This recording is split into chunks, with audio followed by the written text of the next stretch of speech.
अस्सलाम वालेकुम एवरीवन, उम्मीद है आप सब खैरियत से होंगे। अच्छा जी, आज हमारा वर्ल्ड मैप सीरीज़ में लेक्चर नंबर 29 है।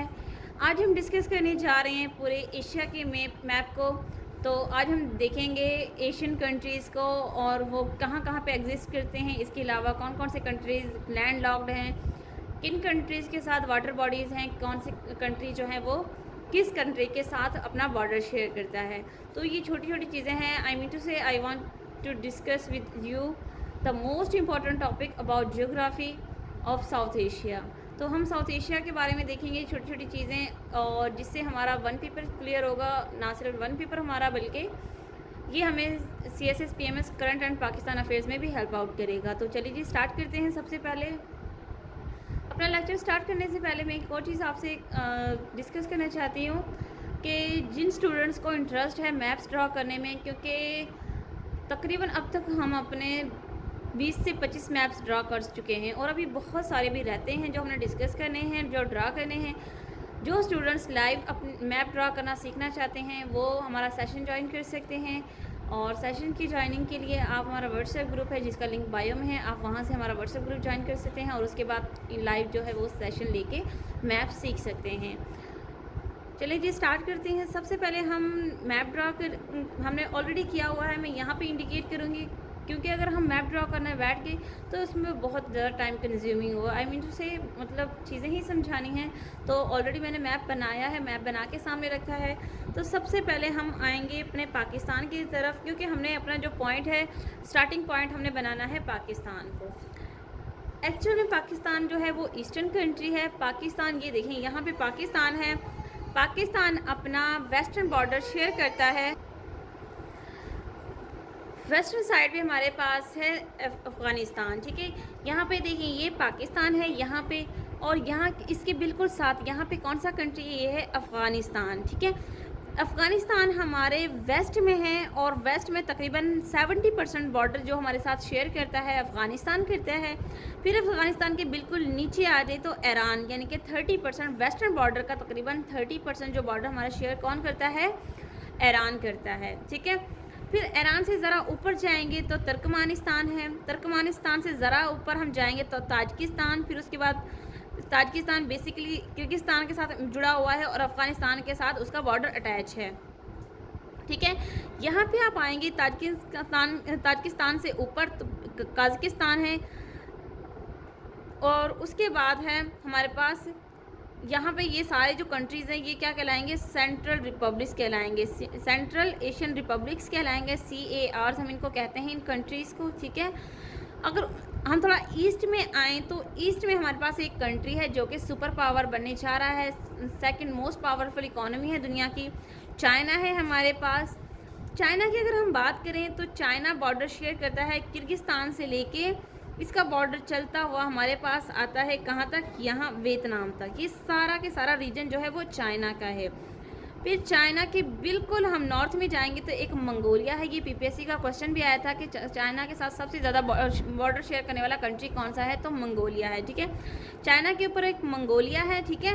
और फिर ज़रा नीचे आ जाएँ तो चाइना के इस कॉर्नर पर बिल्कुल ईस्ट में आके North Korea and South Korea है हमारे पास, ठीक है। North Korea and South Korea, इन दोनों के आपस में कॉन्फ्लिक्ट्स चल रही हैं और जो कि अभी तक अनरिजॉल्व हैं। और अभी रिसेंटली नॉर्थ कोरिया ने अपने कॉन्स्टिट्यूशन में अमेंडमेंट की है और साउथ कोरिया को डिक्लेयर किया है हॉस्टाइल स्टेट, ठीक है। हॉस्टाइल स्टेट डिक्लेयर कर दिया है। ये करंट अफेयर का क्वेश्चन भी है, अभी रिसेंटली हुआ है, तकरीबन अक्टूबर 23 या 24 को ये हुआ है।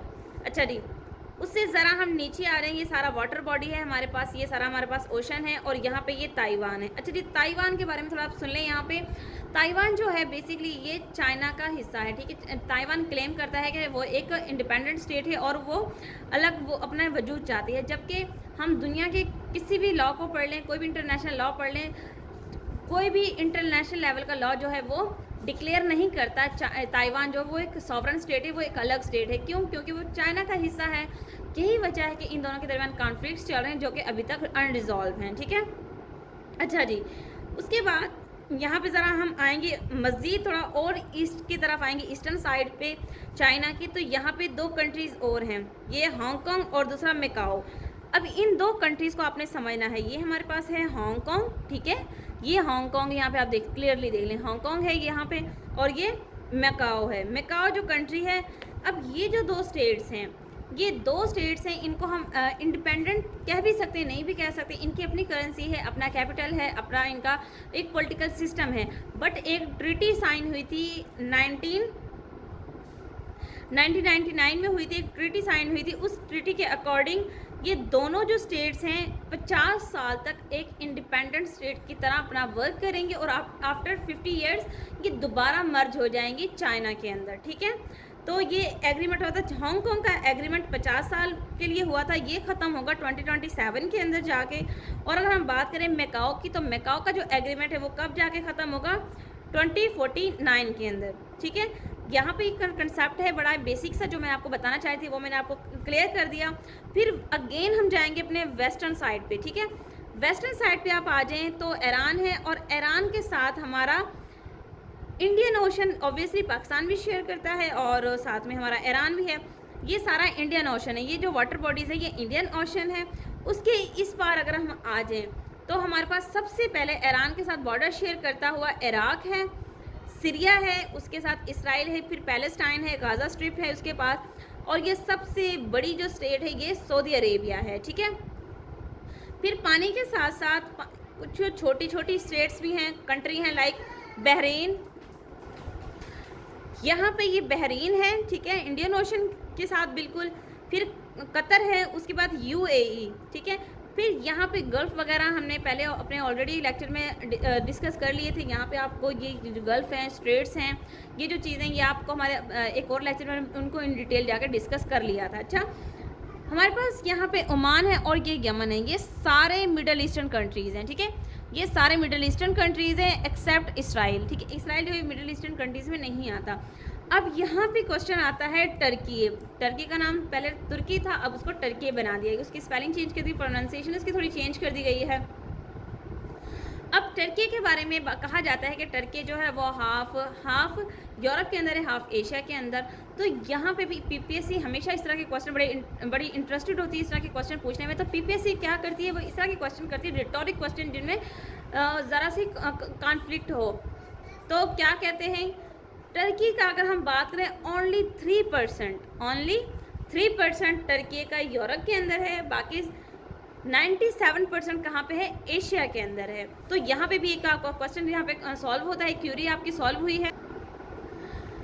अच्छा जी, नेक्स्ट हमारे पास एक और कंट्री है जो कि रशिया है, और कहा जाता है रकबे के एतबार से अगर हम बात करें सबसे बड़ा कंट्री कौन सा है, रशिया है।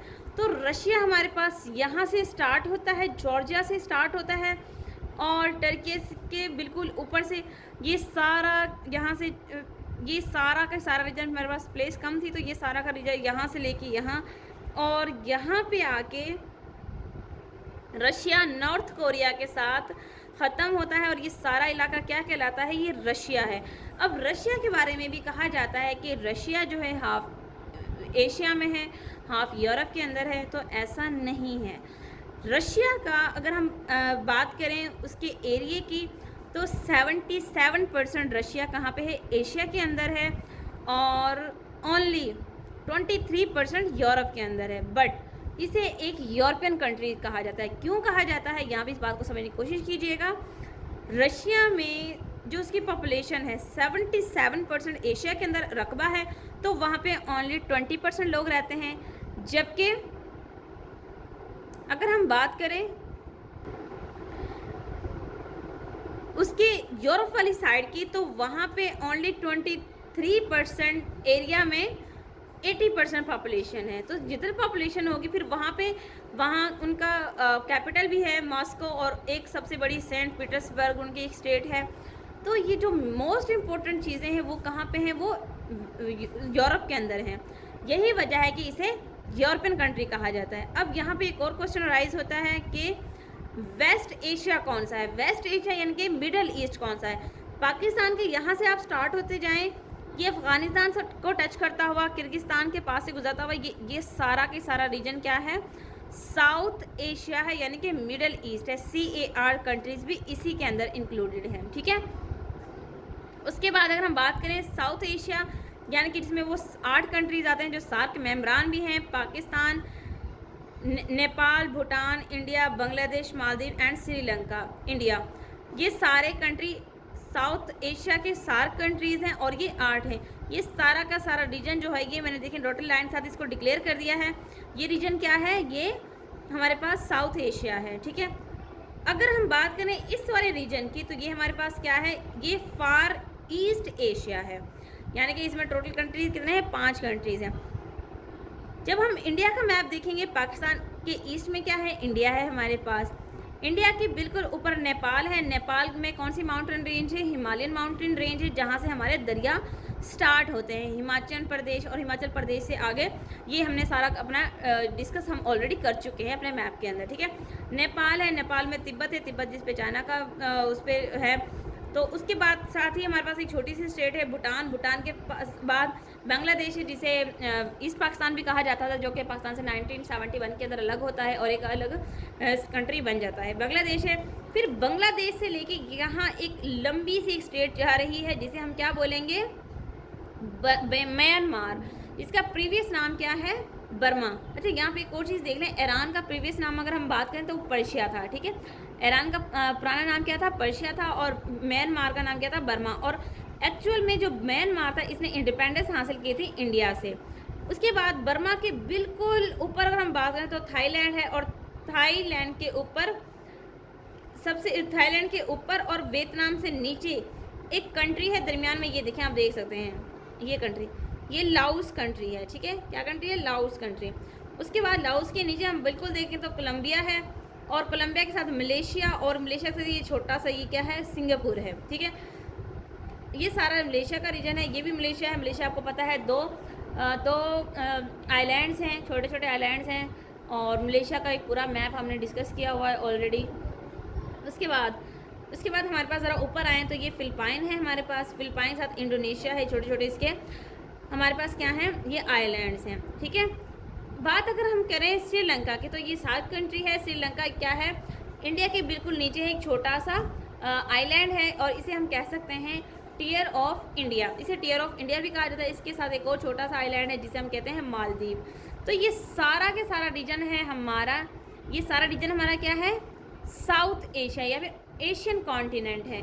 यहाँ पे हमने देखा West Asia, Middle East, SAARC जो हमारे कंट्रीज़ हैं, सेंट्रल एशियन रिपब्लिक कंट्रीज़ को देखा, साउथ एशिया यानी कि सार्क की कंट्रीज़ को देखा, फिर हमने उनके बॉर्डर्स देखे, वो कौन सा कंट्री किस जगह पे एग्जिस्ट करता है वो चीज़ हमने डिस्कस की है। एंड मोस्ट इम्पोर्टेंट हमारे पास क्या है? हमने फार ईस्ट एशिया को देखा है। अगर हम बात करें कंट्रीज़ की तो ये हम इन तमाम कंट्रीज़ को काउंट करें तो हमारे पास टोटल एशिया के अंदर कितने कंट्रीज़ हैं? 47 कंट्रीज़ हैं, जिनमें से अगर लैंड लॉक्ड कंट्रीज़ की बात करें तो लैंड लॉक्ड कंट्रीज़ कितने हैं? हमारे पास 12 हैं। अब क्वेश्चन उठता है कि लैंड लॉक कंट्री कौन सा है? लैंड लॉक कंट्रीज़ वो होते हैं जिन्हें कोई भी वाटर बॉडी ना लगे। अच्छा, यहाँ पे कुछ बात चीज़ समझने की कोशिश कीजिएगा। तुर्कमानिस्तान के ऊपर ईरान के साथ बॉर्डर शेयर करता हुआ और अज़रबैजान के पास एक सी गुजरता है जिसे हम कैस्पियन सी कहते हैं। कहने को ताजिकिस्तान, किर्गिस्तान, कजाकिस्तान, ये सारे कंट्रीज लैंड लॉक कंट्रीज़ हैं।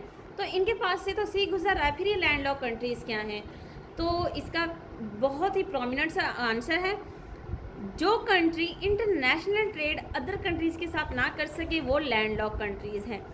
लाइक अब ये कंट्रीज़ हैं, इस सी के ज़रिए ये पांचों कंट्रीज़ आपस में तो ट्रेड कर सकते हैं, बट ये दूसरी दुनिया से बिल्कुल कट ऑफ हैं, ठीक है। ये कंट्रीज़ बाकी दुनिया से क्या हैं? बिल्कुल कट ऑफ हैं, तो इसलिए इनको लैंड लॉक कंट्री कहा जाता है। इसके अलावा डबल लैंड लॉक कंट्री की एक टर्म यूज़ की जाती है। डबल लैंड लॉक कंट्री कौन से होते हैं? डबल लैंड लॉक कंट्रीज़ वो होते हैं जिनके नेबरिंग कंट्रीज़ वो भी लैंड लॉक्ड हों और वो खुद भी लैंड लॉक्ड हों। तो इस तरह के तकरीबन 2 कंट्रीज़ हैं। एक अगर हम बात करें लाओस है, जो कि यहाँ पे है, देखें वियतनाम लैंड लॉक कंट्री है, फिर थाईलैंड है, यानी कि इनके साथ ऑलरेडी कोई सी नहीं लग रहा। तो लाओस एक हमारे पास लैंड लॉक कंट्री है। और इसके अलावा हम बात करें अपने रीजन्स की, तो मैंने आपको रीजन्स का भी बताया है, तमाम चीज़ें डिक्लेयर कर दी हैं। बिल्कुल मैंने I am again repeating my words कि अगर आप लाइव मैप ड्रा करना उनका सीखना चाहते हैं, कैसे किसी भी कॉन्फ्लिक्ट को, किसी भी टॉपिक को मैप के ज़रिए कैसे हम उसको एक्सप्लेन करें, अगर आप चाहते हैं ये चीज़ें सीखना तो आप हमारा लाइव सेशन ज्वाइन कर सकते हैं। और हमारा व्हाट्सएप ग्रुप है, उसका लिंक बायो में है, आप वहाँ से हमारा व्हाट्सएप ग्रुप ज्वाइन करके आप हम तक एक्सेस अपनी हासिल कर सकते हैं। तो इंशाल्लाह मिलेंगे नए टॉपिक के साथ, नए मैप के साथ। तब तक अपना ख्याल रखिएगा। जज़ाकल्लाह, अल्लाह हाफिज़।